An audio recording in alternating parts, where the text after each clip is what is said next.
새로운 내용에서 얘기하기 이전에 그 지난 시간에 얘기했던 내용을 간략하게 다시 한번 리뷰를 하고 넘어가도록 하겠습니다. 그래서 어텐션에 대해서 얘기를 했었고요. 어텐션 같은 경우에는 크게 이제 두 가지 종류가 존재한다. 하나가 셀프 어텐션이고 다른 하나가 인코더, 디코더 어텐션이다라고 얘기를 했죠.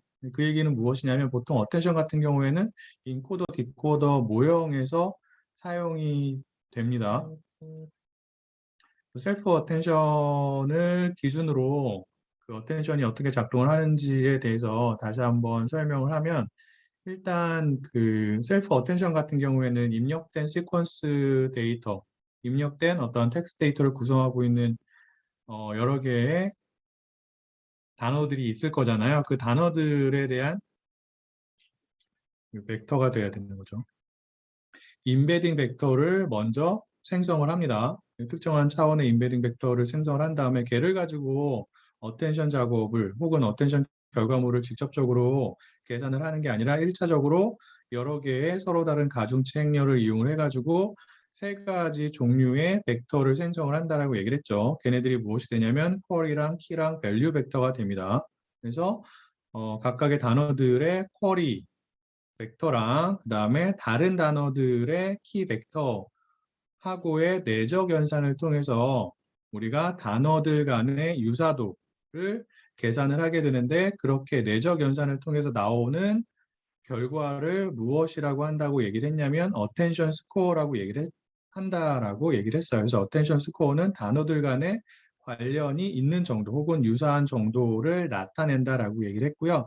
그 어텐션 스코어를 그대로 사용하는 게 아니라 어텐션 스코어를 가중치로 바꾸기 위해서 어텐션 스코어에 어떠한 펑션을 적용을 한다고요?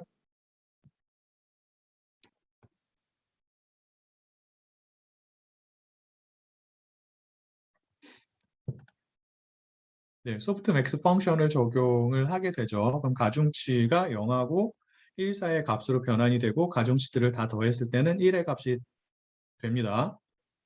가중치가 크다라는 게 무엇을 의미하는 거예요? 해당 단어에 그만큼의 어텐션을 더 기울이겠다, 주의를 더 기울이겠다, 혹은 해당 단어의 정보를 더 많이 사용을 하겠다라는 뜻이에요. 무엇을 계산할 때? 어텐션 결과물을 계산을 할 때.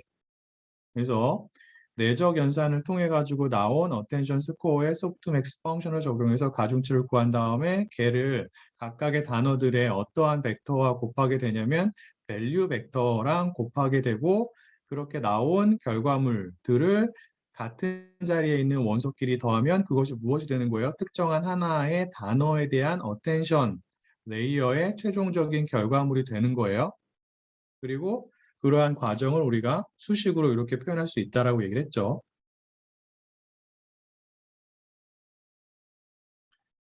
그래서 이 Q는 각각의 단어들의 쿼리 벡터로 구성이 되어 있는 하나의 행렬이 되고요. 이 K는 각각의 단어들의 키 벡터로 구성이 된 하나의 행렬이기 때문에 Q 곱하기 K 행렬의 트랜스포즈를 곱하게 되면 각각의 단어들에 대한 쿼리 벡터랑 각각의 단어들의 키 벡터들 간에 무엇을 구할 수 있는 거예요? 요 연산이 요 안에 있는 소프트맥스 펑션 안에 있는 해당 펑션의 인자로 들어간 요 부분이 리턴하는 결과물이 무엇이 되는 거죠? 얘를 뭐라고 부르는 거예요? 어텐션 스코어가 되는 거예요. 맞나요? 그래서 소프트맥스 펑션을 적용을 하면 가중치가 나오는 거죠. 이 가중치를 밸류 벡터에 곱하게 됩니다. 그래서 이렇게 하면은 모든 단어들에 대한 어텐션 결과물이 도출이 되는 거예요. 굉장히 간단하게. 그래서 어, 빠르게 연산을 수행할 수 있는 수식이 됩니다.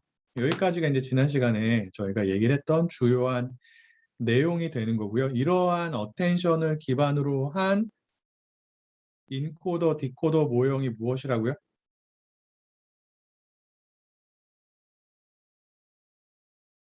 오늘 공부하게 되는 트랜스포머가 됩니다. 자, 트랜스포머 같은 경우에는 순환신경망 기반의 그 알고리즘이 사용이 되었다라고 제가 얘기를 했나요? 그렇지 않다라고 얘기를 했나요? RNN이랑 LSTM과 같은 순환신경망 기반의 알고리즘은 포함이 되어 있지 않아요. 예, 그래서 논문의 제목이 뭐라고 그랬어요?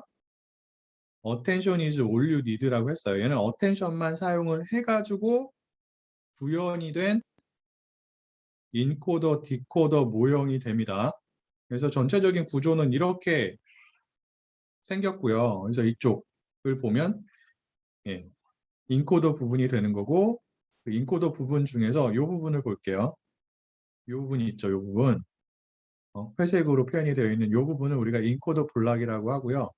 인코더 블락을 여기 곱하기 n을 한 거잖아요. 맞아요. 대문자 n개만큼 사용을 했다는 뜻입니다. 해당 논문에서는 6개를 사용을 했어요. 즉 대문자 n이 6이에요. 그리고 이쪽을 보면 이쪽이 이제 전체가 이제 디코더 부분이 되고요. 디코더 부분에서 가장 중요한 부분이 어디가 되냐면 예, 요 부분이 되는 거죠. 요 회색 부분이 되는데 얘가 이제 디코더 블럭이 되고 역시나 마찬가지로 곱하기 n을 했잖아요. 그리고 역시나 마찬가지로 대문자 n은 6이 됩니다. 그래서 트랜스포머 같은 경우에는 디코더 블럭을 6개를 사용을 했어요. 그래서 이러한 동일한 형태의 인코더 블럭이 반복적으로 6번 사용이 됐고 다시 한번 그림을 그려보면 예, 인코더 블럭이 하나 이제 어떠한 결과물을 리턴을 하겠죠. 그 다음에 또 다른 인코더 블럭이 있는 거예요. 이렇게 해가지고 몇 개까지 총 6개까지의 인코더 블럭이 사용이 된 거고요. 그리고 디코더 블럭도 마찬가지예요. 동일한 디코더 블럭이 반복적으로 적용이 몇 번 됐다고요? 6번 된 겁니다.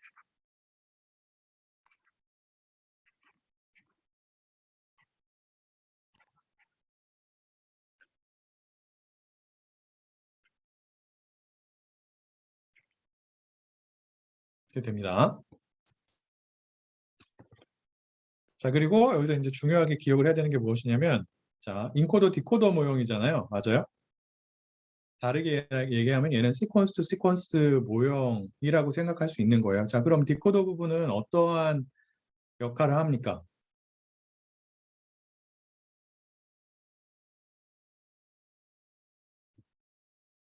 번역을 예로 든다면 자, 예를 들어서 오늘은 금요일입니다라고 하는 한글 문장을 우리가 이러한 트랜스포머와 같은 인코더, 디코더 모형을 이용해서 Today is Friday라고 하는 영어 문장으로 번역을 하고자 하는 경우에 오늘은 금요일입니다라고 하는 이 한글 텍스트가 어디에 입력값으로 들어가는 거예요? 인코더 부분에 입력값으로 들어가는 거예요. 맞아요? 그리고 여러 가지 연산을 수행해서 그 결과물이 디코더 부분으로 넘어가서 이 디코더 부분에서는 무엇을 생성을 해야 돼요? 입력이 된 한글 텍스트인 오늘은 금요일입니다에 해당하는 영어 문장을 생성을 해야 된다고요. 맞나요? 그래서 처음에는 어떠한 정보를 이용해서 첫 번째 단어인 today라고 하는 단어를 예측을 해야 되는 거고요. 그리고 그 단어 정보를 이용해서 그 다음 단어인 is라고 하는 단어를 예측을 해야 되는 거고, 그리고 today랑 is라고 하는 단어 정보를 이용을 해가지고 마지막 단어인 friday라고 하는 단어를 순차적으로 예측을 해야 되는 거예요. 맞아요? 그래서 이러한 여러 개의 단어들을 순차적으로 예측을 하는 역할을 하는 것을 우리가 무엇이라고 부른다고요? 여기에 나온 것처럼 언어 모형이라고 한다라고 했어요. 그래서 디코더 부분은 언어 모형의 역할을 하게 됩니다. 그것을 잘 기억을 해야 돼요, 여러분들이. 알겠죠?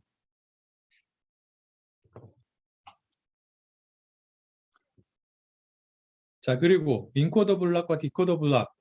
얘가 이제 인코더 블락이고 얘가 디코더 블락인데 각각의 블럭은 서로 다른 여러 개의 서브 레이어로 구성이 되어 있어요. 알겠나요? 그 여러 개의 서브 레이어를 보면 자, 인코더 블락을 볼게요. 이게 하나의 서브 레이어예요. 하나의 인코더 블락에 포함이 되어 있는 그 다음에 얘도 또 다른 서브 레이어가 됩니다. 얘도 서브 레이어, 얘도 서브 레이어. 크게 4가지 종류의 서브 레이어가 포함이 되어 있다. 어디에? 하나의 인코더 블락에. 그렇게 생각할 수 있고요. 그리고 디코더 블락 같은 경우에도 여러 개의 서브 레이어로 구성이 되어 있는데 전체적인 구조는 크게 다르지 않습니다. 하나의 인코더 블락이나 디코더 블락을 구성하고 있는 여러 개의 서브 레이어 중에서 가장 중요한 역할을 하는 서브 레이어가 무엇이 되는 거냐면 어텐션 관련 서브 레이어가 됩니다. 그리고 트랜스포머에서는 서로 다른 두 가지 종류의 어텐션을 사용을 했어요. 우리가 앞에서 살펴본 것과 마찬가지로 무엇과 무엇? 여러분들 페이퍼 읽고 왔죠? 맞아요? 물어볼 거예요. 하나는 셀프 어텐션이에요. 그래서 인코더 블락을 보면은 이제 멀티헤드 어텐션이라고 되어 있잖아요. 여기가 이제 어텐션이 사용된 서브 레이어예요. 인코더 블락에서 사용이 된 이 어텐션은 셀프 어텐션이에요. 무엇에 적용이 되는 어텐션이에요? 인코더 부분에 입력이 된 이 시퀀스 데이터에 대해서 적용이 된 셀프 어텐션이라고 생각하면 됩니다. 멀티헤드라는 것은 무엇을 의미하냐면 이따 얘기하겠지만 어텐션이 서로 다른 어텐션이 여러 개 사용이 되었다라는 것을 의미하는 거예요. 알겠죠? 그래서 인코더 블럭에서는 두 가지 종류의 어텐션 중에서 어떠한 어텐션만 사용이 된 거예요? 얘는 하나밖에 없죠. 맞아요? 어떠한 어텐션만 사용이 된 거예요?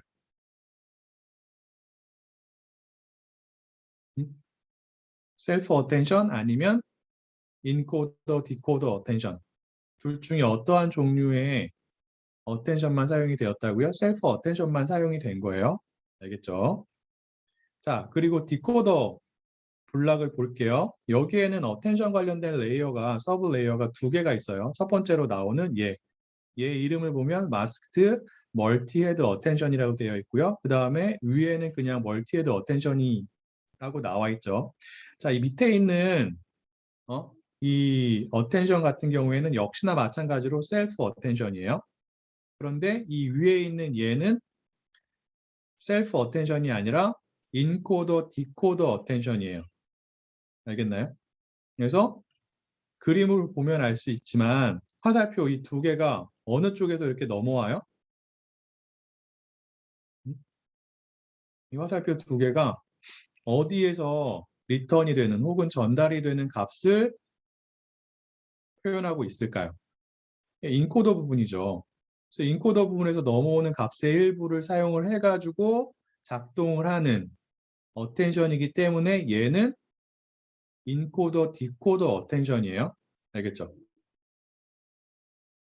다시 한번 정리를 하면 트랜스포머 같은 경우에는 인코더, 디코더 모형인데 인코더 부분에는 여러 개, 6개의 서로 다른 인코더 블락이 사용이 되었고 디코더 부분에서는 역시나 마찬가지로 6개의 서로 다른 디코더 블락이 사용이 되었는데 인코더 블락이나 디코더 블락이나 여러 개의 서로 다른 서브 레이어로 구성이 되어 있다라는 거고요. 그리고 그 여러 개의 서브 레이어들 중에서 어떠한 서브 레이어가 가장 중요한 역할을 한다고요? 어텐션 관련된 서브 레이어가 가장 중요한 역할을 하는데 인코더 블락 같은 경우에는 셀프 어텐션이 사용이 된 거고요. 디코더 블락 같은 경우에는 셀프 어텐션만 사용이 된 게 아니라 추가적으로 인코더, 디코더 어텐션까지 사용이 되었다라는 것을 의미합니다.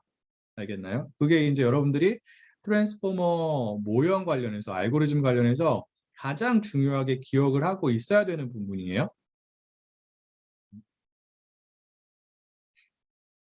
인코더 부분을 먼저 살펴보도록 하겠습니다. 그래서 이러한 인코더 블락이 하나의 인코더 블락이죠. 얘가 6개 사용이 됐다라고 얘기를 했고요. 자, 다시 한번 말하지만 하나의 인코더 블락은 서로 다른 4가지 종류의 서브 레이어로 구성이 되어 있다. 그 중에서 첫 번째로 나오는 이 멀티헤드 어텐션 레이어가 가장 중요한 역할을 한다. 라는 거고 멀티헤드 어텐션에서 이 멀티헤드가 의미하는 게 무엇이라고요? 여기에 나온 것처럼 서로 다른 셀프 어텐션을 여러 개를 적용했다라는 것을 의미합니다. 알겠나요?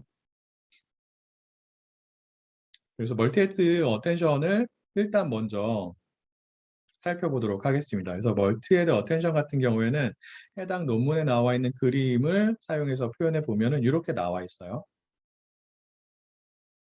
그래서 여러분들이 해당 페이퍼를 읽었으면 이러한 그림을 봤어야 합니다. 자, 여기에서 중요한 게 무엇이냐면 요거예요. Scaled dot product attention이에요. 걔네들이 Scaled dot product attention이라고 하는 것이 몇 번 사용이 된 거죠? 그림을 보면 여러 번 사용이 된 거죠. 요게 하나의 attention이 되는 거예요. self attention. 근데 트랜스포머에서는 우리가 앞에서 배운 셀프 어텐션을 그대로 사용한 게 아니라 약간 변형을 시켰어요. 그렇게 변형이 된 셀프 어텐션의 버전이 스케일드 닷 프로덕트 어텐션이 됩니다. 그게 무엇인지는 조금 이따 설명을 할 거고요. 어쨌든 간에 이러한 어텐션이 여러 개 사용이 되었기 때문에 우리가 이제 그러한 구조를 멀티헤드 어텐션이라고 부른다라고 하는 거고, 그러면 이러한 스케일드 닷 프로덕트 어텐션이 몇 개 사용이 되었느냐?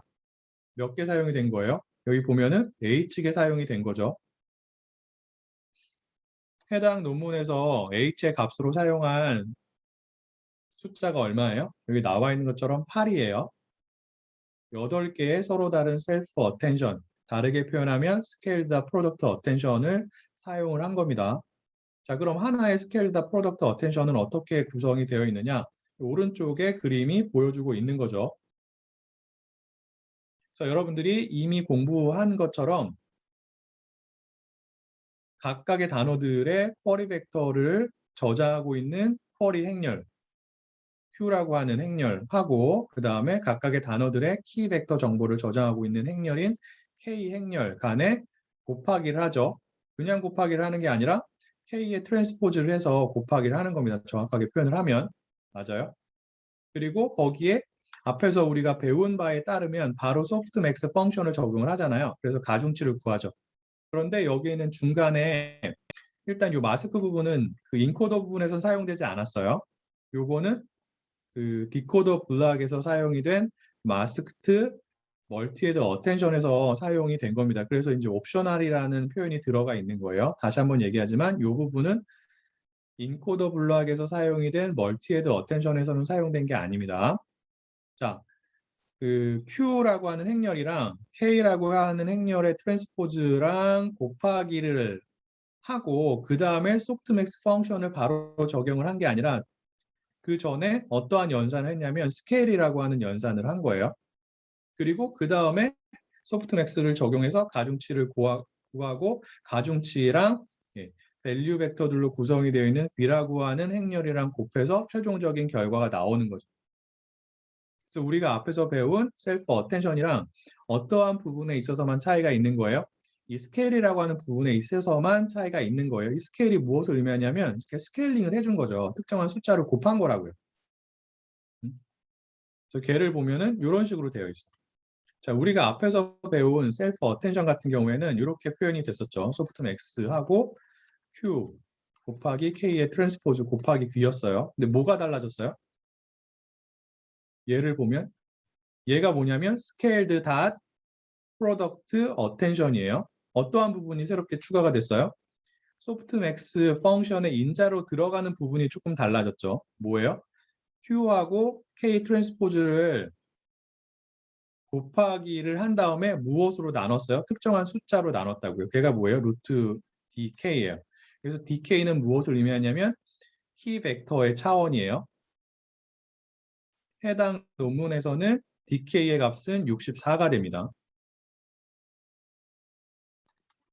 즉 Q하고 K의 트랜스포즈를 곱한 다음에 어텐션 스코어죠.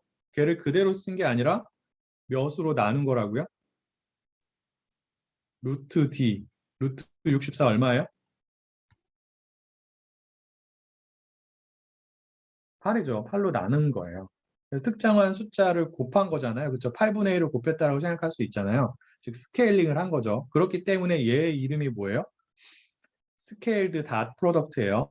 이 부분이 이제 닷 프로덕트죠. Q하고 K의 트랜스포즈를 곱한 게 뭐예요? 내적 연산이라고 했잖아요. 내적 연산을 우리가 영어로는 닷 프로덕트라고 합니다. 근데 닷 프로덕트만 사용한 게 아니라 앞에 8분의 1 다르게 표현하면 루트 DK분의 1을 곱한 거, 즉 스케일링을 했기 때문에 그러한 방법을 우리가 Scaled Product Attention이라고 하는 거예요. 그러한 애들이 몇 번 사용이 되었다라고요? 인코더 블락에서는 H번. H가 몇이에요? 8이죠. 8번 사용이 된 거예요. 알겠나요? 자, 그런데 그림을 보면은 자, 멀티헤드 어텐션 그림을 다시 한번 볼게요. 자, 스케일드 다 프로덕트 어텐션을 여기서 수행을 하죠. 그런데 Q, K, V가 그대로 들어간 게 아니라 중간에 어떠한 연산을 한 번 더 했어요? 리니어라고 하는 연산을 한 번 더 한 거예요. 얘는 정확하게 말하면 리니어 프로젝션을 의미합니다.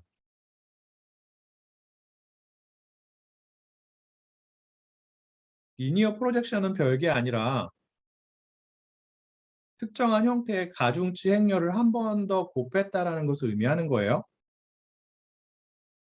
그래서 B를 그대로 쓰는 게 아니라 거기에 또 다른 가중치 행렬을 곱해서 걔를 스케일드 닷 프로덕트 어텐션의 입력값으로 사용을 한 거고요. K도 마찬가지로 걔를 그대로 쓴 게 아니라 리니어 프로젝션을 한 번 더 수행을 한 다음에 즉 특정한 형태의 가중치 행렬을 곱한 다음에 걔를 어텐션의 결과 그 입력값으로 사용을 한 거고 Q도 마찬가지예요.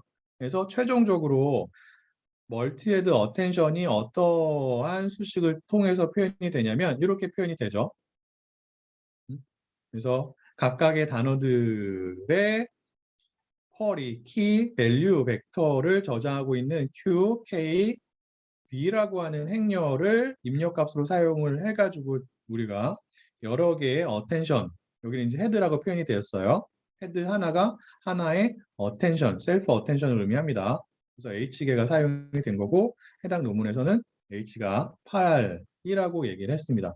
그리고 각각의 어텐션에 대한 수식을 보면은 이렇게 되어 있는 거죠. 그래서 Q, K, V라고 하는 행렬을 그대로 사용한 게 아니라 리니어 프로젝션을 했다고요.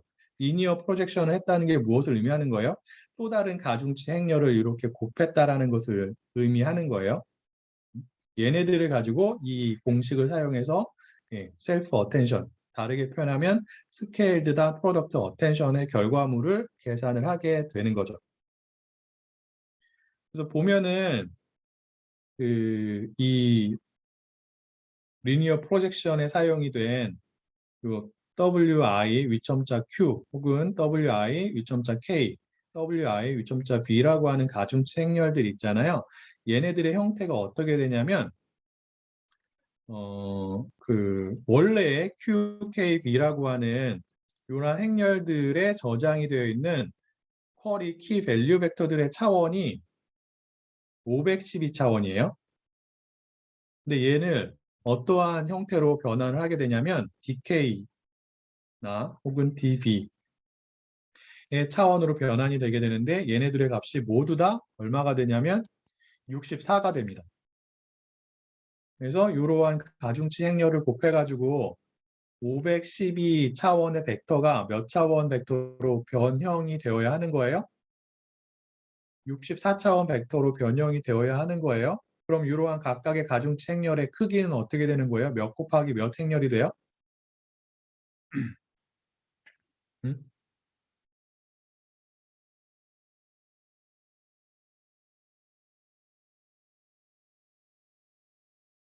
음? Q, K, V에 저장이 되어 있는 각각의 벡터의 원래 차원이 512차원이라고요. 오케이? 근데 걔네들을 64차원으로 바꿔야 되는 거죠. 그러면 이러한 가중치 행렬의 크기가 어떻게 돼야지 512차원의 벡터들이 64차원으로 변경이 될까요? 당연히 512 곱하기 64의 형태가 되어야 한다고요.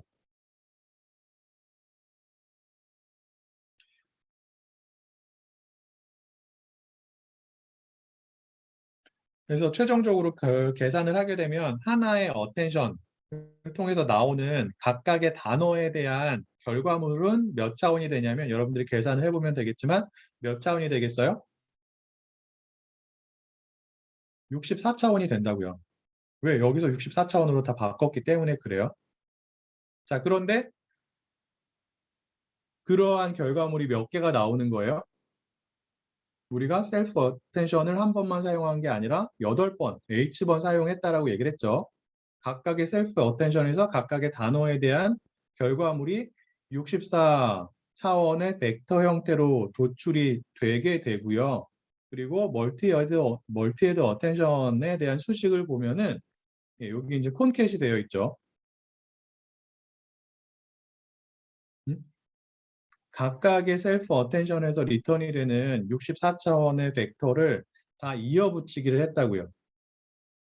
그럼 전체적으로 각각의 단어에 대한 최종적인 결과물은 몇 차원의 벡터가 되는 거예요? 각각의 어텐션에서 리턴을 하는 64차원의 결과물을 다 이어붙이기를 한 거죠. 64차원의 결과물이 몇 개가 존재하는 거예요? 8개 존재하는 거예요. 그래서 64 곱하기 8.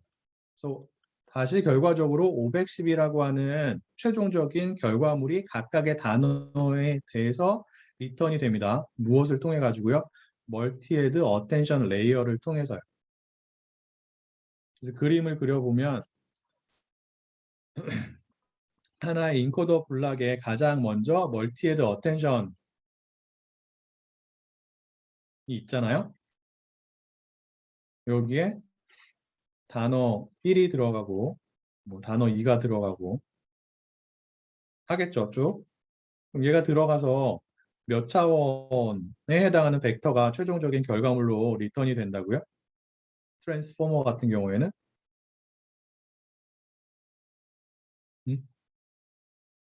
512차원의 벡터가 리턴이 되는 거예요.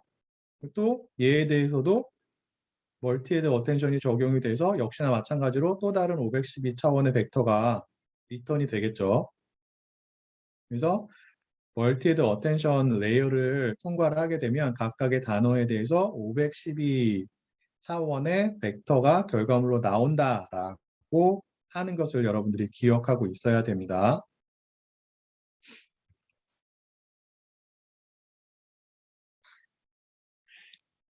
그리고 여러분들이 추가적으로 기억을 해야 되는 게 무엇이냐면 왜 멀티헤드 어텐션을 사용을 했는지, 하나의 셀프 어텐션만 사용한 게 아니라 셀프 어텐션을 여러 개를 사용을 했는지에 대해서 기억을 해야 되는데, 해당 논문에 따르면 이유가 두 가지가 있습니다.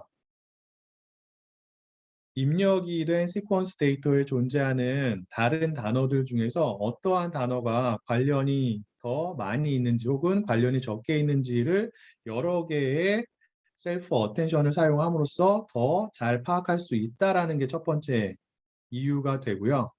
두 번째 이유는 무엇이냐면 그러한 단어들 간의 관계를 잘 파악하게 되면 하나의 단어가 문장에서 갖는 혹은 입력된 시퀀스 데이터에서 갖는 문맥적인 특성 정보를 더 잘 추출할 수 있다라고 해당 논문은 얘기하고 있습니다. 그러한 이유 때문에 셀프 어텐션을 여러 개, 즉 8개를 사용을 한 거예요. 이러한 멀티헤드 어텐션 방법 같은 경우에는 최근에는 텍스트 데이터에 대해서만 적용이 되는 게 아니라 다른 타입의 비정형 데이터에 대해서도 빈번하게 자주 주요한 방법으로 사용이 되고 있습니다. 이미지 데이터에 대해서도 트랜스포머 알고리즘이 적용이 되는데 이제 그러한 알고리즘 우리가 비전 트랜스포머라고 불러요. 그래서 여기에서도 역시나 마찬가지로 멀티헤드 어텐션이 굉장히 중요한 역할을 하고 있고요. 그렇기 때문에 멀티헤드 어텐션 레이어만 따로 텐서플로우에서 혹은 파이토치에서 제공이 됩니다. 그래서 여러분들이 어텐션을 적용해가지고 어떠한 데이터 분석을 하고자 하는 경우에는 보통은 하나의 어텐션만 적용하는 게 아니라 여러 개의 어텐션을 동시에 적용하게 돼요. 그러한 방법을 뭐라고 한다고요? 멀티헤드 어텐션이라고 하고 멀티헤드 어텐션 레이어를 텐서플로우 같은 경우에는 이러한 클래스로 제공을 하기 때문에 여러분들이 해당 클래스를 여러분들이 분석하고자 하는 데이터, 텍스트 데이터가 될 수도 있고 아니면 이미지 데이터가 될 수도 있는데 그러한 데이터에 어떻게 적용할 수 있는지를 직접적으로 한번 연습해 보는 게 굉장히 중요합니다. 이 수업에서는 시간 때문에 그것까지는 하지 않을 거예요. 자, 멀티헤드 어텐션이 어디에 존재하는, 인코더 블락에 존재하는 멀티헤드 어텐션이 어떠한 식으로 작동을 하고 어떠한 결과물을 도출하는지가 이해가 될까요? 여기까지 질문 있어요? 질문이 없으면 그 다음으로 넘어가겠습니다. 자, 그 인코더 블락의 구조를 다시 한번 볼게요. 아까 얘기한 것처럼 서로 다른 네 가지 종류의 서브 레이어로 구성이 되어 있고, 그 중에 지금 제가 설명한 게 뭐냐면 첫 번째 서브 레이어, 첫 번째로 나오는 서브 레이어인 멀티헤드 어텐션 서브 레이어에 대해서 얘기를 했고, 걔가 가장 중요한 역할을 한다라고 얘기를 했어요. 자, 그 다음에 이렇게 넘어가죠. 그 다음에 나오는 서브 레이어가 뭐예요? Add and Normalization이라고 하는 서브 레이어가 나옵니다. 자, 화살표를 잘 보면 그 멀티헤드 어텐션을 통해서 각각의 단어에 대해서 몇 차원의 벡터가 출력이 된다고요? 리턴이 된다고요? 512 차원의 벡터가 리턴이 된다라고 얘기를 했습니다. 걔네들이 그 다음에 나오는 서브 레이어인 add and normalization 레이어의 입력값으로 들어가요. 맞나요? 여기 들어가죠. 여기 화살표 보면. 걔네들만 들어가는 게 아니라 이 멀티헤드 어텐션의 입력값으로 사용이 된 각각의 단어들의 원래 임베딩 정보 또한 어떠한 레이어의 입력값으로 들어가는 거예요? 화살표를 보면은 add and normalization 레이어의 입력값으로 들어가는 부분이 두 가지가 있는 거예요. 이 부분 그리고 이 부분이죠. 그래서 얘는 뭐예요? 아래층에 있는 멀티헤드 어텐션이 출력하는 결과물이 되는 것이고요. 얘는 무엇이에요? 이 인코더 블락에 들어오는 입력값이 되는 거예요. 입력값은 이따가 더 자세하게 설명을 하겠지만 각각의 단어들에 대한 오리지널한 임베딩 정보가 됩니다. 걔네들도 512차원이에요. 다시 정리를 하자면 서로 다른 각각의 단어에 대해서 서로 다른 두 가지 종류의 512차원의 벡터가 어떠한 레이어의 입력값으로 들어가는 거예요. 이 add and nom이라고 하는 인코더 블락을 구성하고 있는 하나의 두 번째로 나오는 서브 레이어의 입력값으로 들어갑니다. 자, 그러한 두 개, 각각의 단어에 대해서 서로 다른 두 개의 512 차원의 벡터를 입력을 받아서 이 add and nom이라고 하는 레이어가 어떠한 작업을 하는지를 보도록 할게요. 별 작업을 하지 않습니다. 일단 add and nom 중에서 add라는 연산을 먼저 합니다. add라는 연산은 뭐예요? 더하기 연산이에요. 자, 보면은 각각의 단어에 대해서 요거는 이제 멀티헤드 어텐션이 됩니다. 여기서 몇 차원의 벡터가 리턴이 된다고요? 512차원이에요. 걔가 지금 G라고 표현이 된 거예요. 그리고 인코더 블락의 단어들에 대한 원래의 임베딩 벡터가 입력이 된다라고 했죠. 걔가 add and normalization 레이어의 또 다른 입력 값으로 사용이 된다라고 했어요. 걔 또한 원래의 임베딩 벡터 또한 몇 차원이라고요? 512차원이라고요. 지금 X라고 표현이 되어 있죠. 걔네들을 더해요. 같은 자리에 있는 원소끼리 더할 수 있겠죠. 왜? 벡터의 차원이 동일하기 때문에. 그게 뭐예요?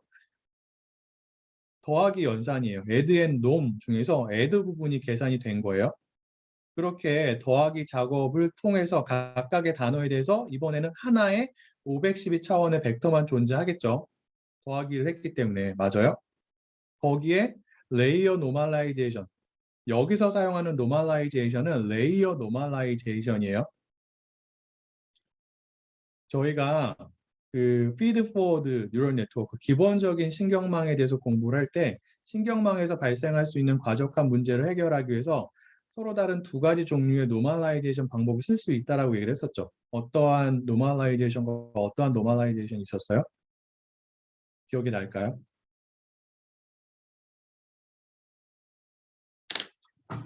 시험을 봤어야 되는데 라고 하는 생각이 들죠. 네, 배치 노멀라이제이션이 있었고요. 레이어 노멀라이제이션이 있었습니다. 맞나요? 그래서 배치 노멀라이제이션에 대해서는 추가적으로 설명을 하지 않을 거고요. 레이어 노멀라이제이션에 대해서만 간략하게 다시 한번 설명을 하면은 레이어 노멀라이제이션 같은 경우에는 음, 입력되는 하나의 관측치가 있잖아요. 하나의 관측치에 대해서 특정한 은닉층이라고 표현하면 좀 그렇지만 특정한 레이어에 존재하는 노드들의 값들을 이용해서 표준화하는 방법이라고 여러분들이 생각할 수 있습니다. 예를 한번 들어볼게요. 다시 한번. 그래서 특정한 레이어에 여러 개의 노드들이 이렇게 존재한다라고 하죠. 그러면 하나의 관측치에 대해서 각각의 노드들에 대해서 입력값이 들어가겠죠. 그래서 첫 번째 노드에 들어가는 입력값을 G1이라고 표현하고 i라고 합시다. 얘는 i번째 관측치에 대한 입력값이라고 입력값을 의미한다라고 여러분들 생각하면 되고요. 두 번째 노드에는 얘가 들어가겠죠. 세 번째 노드에는 얘가 들어갑니다. 그래서 얘가 뭐 k번째 노드라고 하는 경우에는 이렇게 들어가는 거예요. 근데 이 원래의 입력값을 그대로 사용하는 게 아니라 어떠한 노멀라이제이션에서는 레이어 노멀라이제이션에서는 얘네들을 표준화를 합니다. 표준화를 하기 위해서는 일단 무엇을 구해야 되는 거예요? 이러한 정보를 이용해서 평균을 구해야 되죠. 그래서 걔를 이렇게 표현을 하면 얘는 어떻게 되는 거죠? K분의 시그마 J가 1부터 K까지 이렇게 표현이 되죠. 코마 i를 붙이도록 합시다. 그리고 비슷한 방법으로 우리가 표준 편차를 구할 수가 있잖아요. 그러면 각각의 입력값을 이런 식으로 표준할 수가 있죠.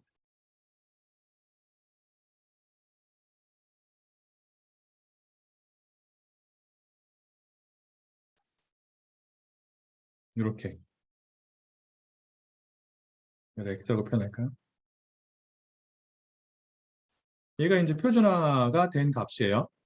그리고 제가 생각해 보니까 예전에 레이어 노멀라이제이션을 설명을 할 때 제가 잘못 말한 부분이 있어요. 그러니까 배치 노멀라이제이션 같은 경우에 이렇게 표준화를 한 다음에 스케일링과 시프트 연산을 추가적으로 수행을 한다라고 얘기를 했고 레이어 노멀라이제이션 같은 경우에는 그러한 연산을 하지 않는다라고 얘기했던 것 같은데 그건 잘못된 부분이에요. 레이어 노멀라이제이션에서도 스케일링과 시프트 연산을 추가적으로 수행을 합니다. 그래서 여기에 G라고 하는 값을 곱해서 스케일링을 하고요. 그 다음에 B라고 하는 값을 더해서 시프트를 하는 거예요. 그래서 이 값을 무엇으로 사용을 하는 거예요? 각각의 노드에 들어가는 입력값으로 사용하는 방법이 레이어 노멀라이제이션이라고 하는 방법입니다. 알겠나요? 그래서 다시 원래 슬라이드로 넘어가면 예, 더하기 연산을 수행을 한 다음에 결과로 나오는 벡터에 대해서 레이어 노멀라이제이션을 수행을 하는 겁니다. 그리고 그 결과가 올라가죠. 그 다음에 나오는 서브 레이어가 무엇이냐면 여기 피드 포워드라고 되어 있잖아요. 몰래 그림을 보면 예, 얘예요. 피드 포워드.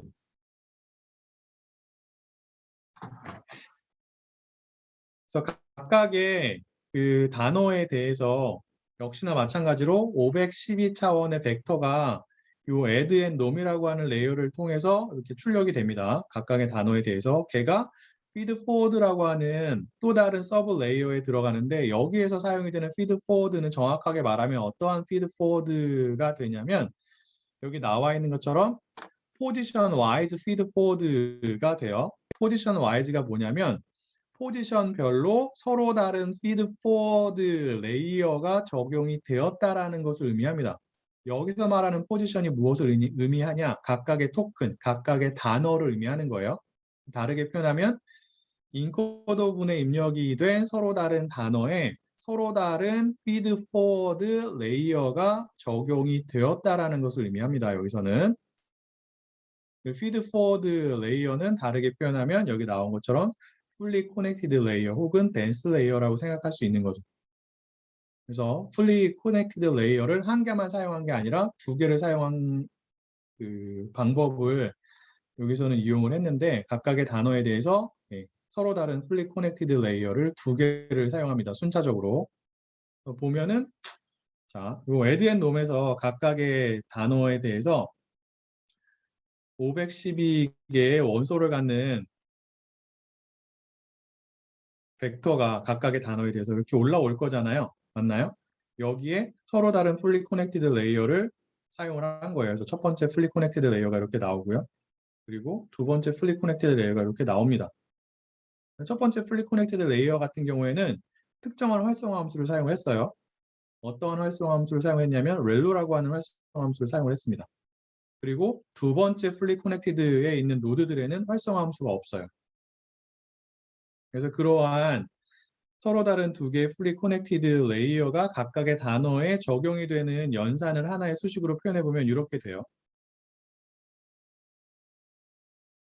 그래서 이 부분이 뭐예요? 첫 번째 fully connected가 적용된 부분이에요. 왜 max 펑션이 여기에 들어가 있는 거예요? 첫 번째 fully connected 레이어에서는 어떠한 활성화 함수를 사용을 했기 때문에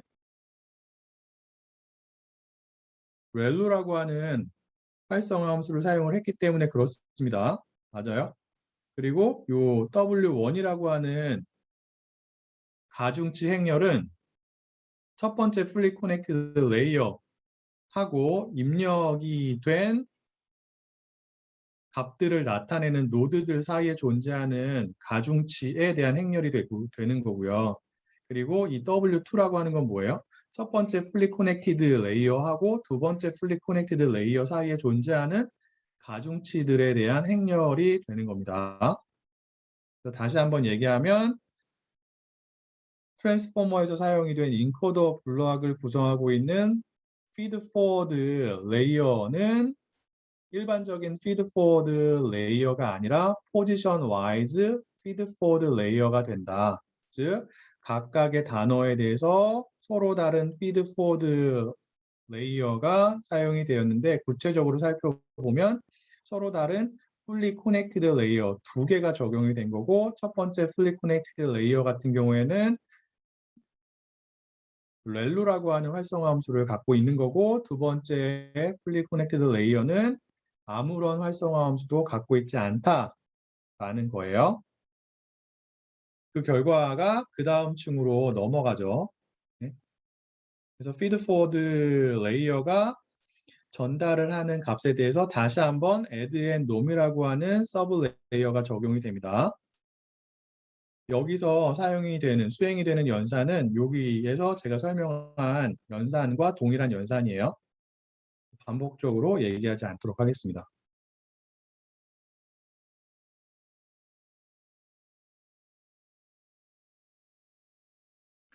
정현 학생이 질문을 줬는데 여기서 사용이 되는 가중치 행렬은 서로 다르지 않아요. 다른 단어에 동일한 가중치 행렬이 적용이 돼요. 알겠나요? 이 W1은 단어와 상관없이 입력되는 노드들하고 첫 번째 fully connected 레이어 사이에 존재하는 가중치 행렬이 돼요. 단어들마다 가중치의 값이 다르지 않다고요. 그리고 이 W2는 뭐예요? 첫 번째 fully connected 레이어랑 두 번째 fully connected 레이어 사이에 존재하는 가중치 행렬이 되는데 얘도 역시나 마찬가지로 단어들마다 그 값이 달라지진 않습니다. 어떻게 보면 가중치 쉐어링이라고 볼 수 있어요. 이해가 됐을까요?